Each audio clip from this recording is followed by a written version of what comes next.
Y bueno, señores, hoy nos atrevimos a venir al Museo de Pablo Emilio Escobar Gaviria, aquí en el sector del Poblado.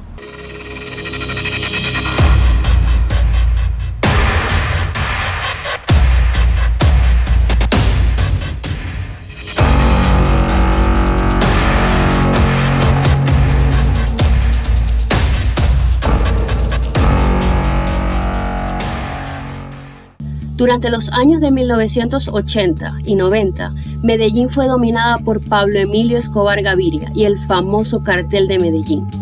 Este periodo marcó el ascenso de Pablo Escobar y sentó las bases para una era de violencia y corrupción en Colombia. Pero también dejó una huella profunda, aunque la ciudad ha trabajado muchísimo para superarlo, enfocándose en la reconstrucción y en la transformación social. Específicamente en el sector del Poblado se encuentra uno de los museos de Pablo Escobar. Esta propiedad, que todavía pertenece a la familia Escobar, ofrece una mirada al legado del infame narcotraficante colombiano desde la perspectiva de su familia, ya que la administración de la casa está sobre la responsabilidad de su hermano y sobrino. Cuando Pablo se gradúa de bachiller a los 18 años de edad, él comenzó a contrabandear. ¿Por qué?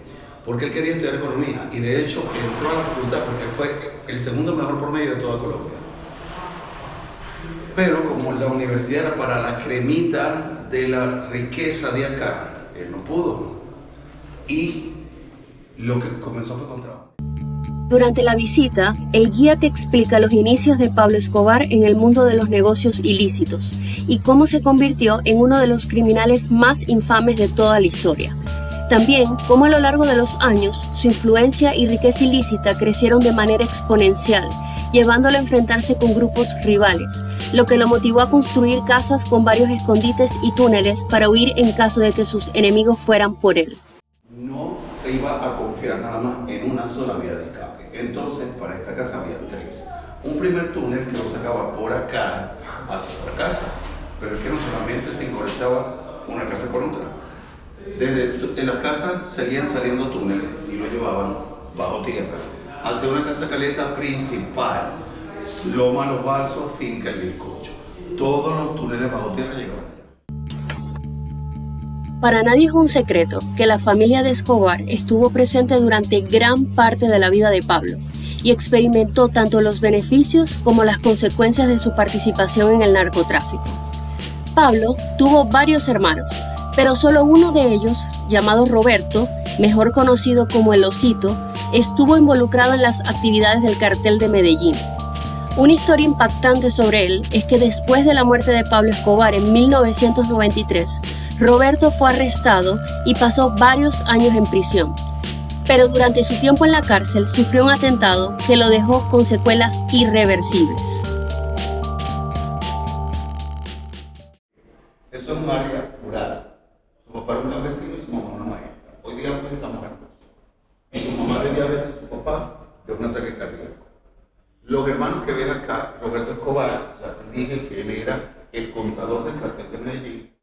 Al continuar con el recorrido, pasamos por una sala, en donde lo primero que te llama la atención es un altar con la foto de Pablo Escobar, y la cual tiene una leyenda, en la que si dejas dinero te ayudará con la prosperidad, y como pueden ver miles de turistas han seguido con la tradición.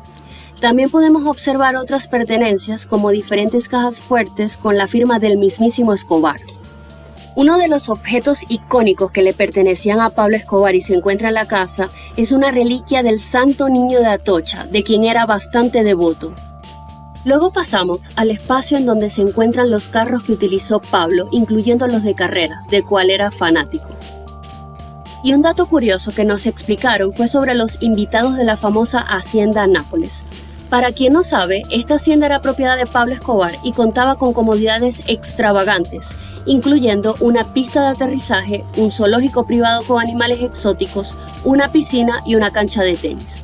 El guía nos comentó que para que los invitados no descubrieran la localización de la hacienda, les tapaban el rostro. Además, contaban con su propia estación de servicio para abastecer los aviones y vehículos. Pablo contaba con una flota de carros blindados para protegerse de amenazas externas.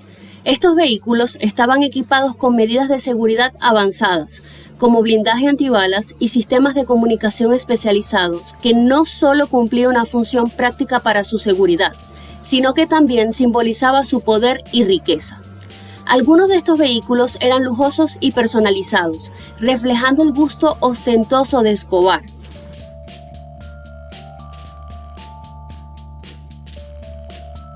Durante la visita, conocimos la historia del famoso avión de la Hacienda Nápoles, el cual solo transportaba dinero, y también vimos uno de los verdaderos aviones que transportaban la mercancía.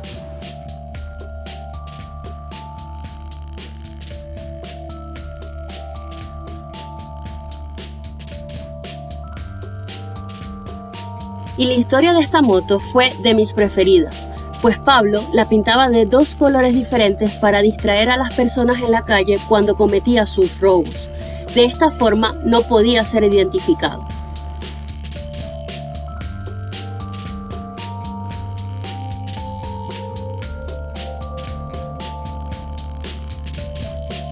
Otros artículos que pueden encontrar son diferentes muebles con compartimientos secretos para guardar el dinero, ya que así también era mucho más fácil transportarlos a otros lugares sin llamar la atención.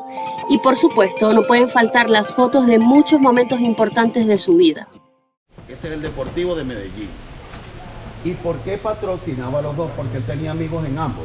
Reneguita, uno de los arqueros más famosos, no solamente de acá de Medellín y del Atlético Nacional, sino de la Selección Nacional de Colombia, era su amigo. Y jugaba allá. Pablo era apasionado por el fútbol, al punto de financiar 2 equipos rivales de Medellín. Pero creo que la historia más interesante fue cuando le pagó a Diego Maradona para jugar con él en la famosa Catedral, que era en donde Escobar estaba detenido.